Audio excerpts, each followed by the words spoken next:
تیسرے سیگمنٹ میں سبق نمبر 13 کے حصے میں آج ہم مد لازم کلمی مثقل، ہم نے اس سے پہلے جو ہے وہ مدوں کی بنیادی معلومات حاصل کی کہ حروف مدہ 3 ہیں، جس طرح انگریزی میں واولز ہوتے ہیں اے ای آئی او یو، اور اس طرح عربی میں 3 ہیں واو الف یا، ان کو حروف مدہ حروف علت بھی کہتے ہیں۔ تو ان کو اس وقت یہ مد ہوتا ہے، الف اس وقت مد ہوتا ہے جب ساکن ہو اور اس سے پہلے حرف پر زبر ہو، واو اس وقت مد ہوتا ہے جب یہ ساکن اور اس سے پہلے حرف پر پیش ہو، یا اس وقت ساکن ہوتا ہے جب وہ ساکن اور اس سے پہلے زیر ہو، اس کا مجموعہ اوتینا۔ تو ان مد کی اصل مقدار جو ہے وہ 1 الف ہے، لیکن جہاں مد کی جاتی ہے اس کی 2 وجوہات ہم نے پیچھے پڑھی ہیں کہ یا حمزہ آ جائے ان کے بعد یا سکون آ جائے تو پھر وہاں مد کی جائے گی۔ پھر ہم نے اس کی دیگر قسمیں بھی پڑھے، مد متصل، مد منفصل بھی ہم نے کل جو ہے اس کو پڑھا،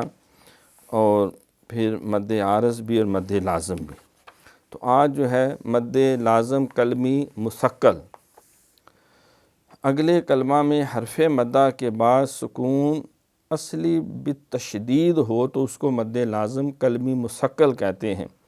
مثقل یعنی ثقیل سے بوجھل اور بھاری، یعنی اگر حرف مدہ کے بعد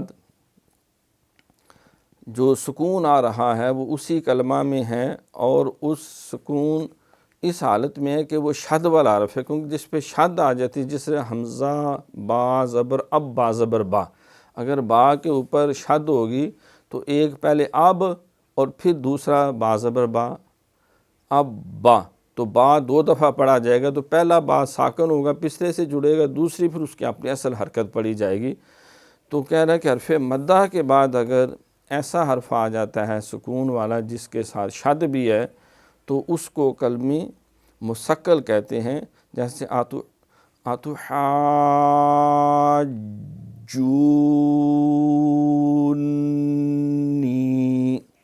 لیکن ہا یہ الف تھا، اس کے پہلے ہا پہ زبر تھی تو الف مدہ تھا، آگے جو جین جو ہے اس کے اوپر شد ہے، اور پہلا شد میں نے عرض کیا کہ 2 حروف ہوتے ہیں، پہلا ساکن ہوتا ہے اور دوسرا متحرک ہوتا ہے، تو وہ سکون اس لفظ کے اندر ہی موجود ہے، لہٰذا وہاں مد کی جائے گی۔ پھر آگے جونی، نون کے اوپر بھی پھر شد تھا، لہٰذا یہ واو مدہ تھی، واو ساکن پہلے جیم کے اوپر پیش، اور آگے نون جو ہے اس میں پھر شد ہونے کی وجہ سے وہ بھی 2 دفعہ پڑھا گیا۔ آتو حاجونی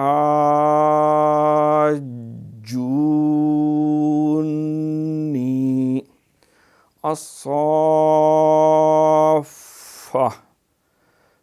تو یہاں پر بھی یہ مثال ہے مد لازم کلمی مثقل کی۔ اب مد لازم کلمی مخفف دوسری اس کی قسم ہے، اگر کلمے میں حرف مدہ کے بعد سکون اصلی بغیر تشدید کے ہو تو پھر مد لازم کلمی مخفف خفیف سے ہلکی، تو اس میں پھر وہ اس طرح کا جھٹکا نہیں ہوگا، جیسے آل آن، تو یہ آل یہ الف مدہ تھا، کیونکہ الف کہ یہ حمزہ کھڑی زبر آ یہ اصل میں ہے جس طرح الف الف زبر ہوتا ہے، تو آ تو کھڑی زبر کی وجہ سے یہ الف مدہ ہوا، آگے لام ہے، لام کے اوپر پھر سکون ہے، تو سکون کیونکہ وہ شد والا نہیں ہے لہٰذا اس کو جو جماؤں سے 2 دفعہ نہیں پڑھا جائے گا، آل آن، آل یہ نہیں کریں گے، آل آن، تو دوسری مد جو وہ اس وجہ سے ہوئی ہے کہ وہاں پہ سکون عارضی ہے۔ اس مد کی مثال یہی لفظ سورہ یونس میں 2 مرتبہ ہے۔ پھر آگے تیسری قسم ہے مد لازم حرفی مثقل،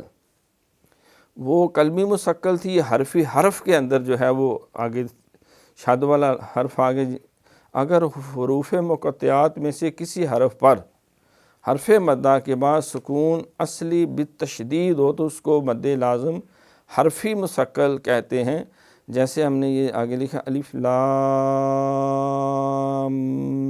میم، تو یہ لام جو ہے یہ مد تھی،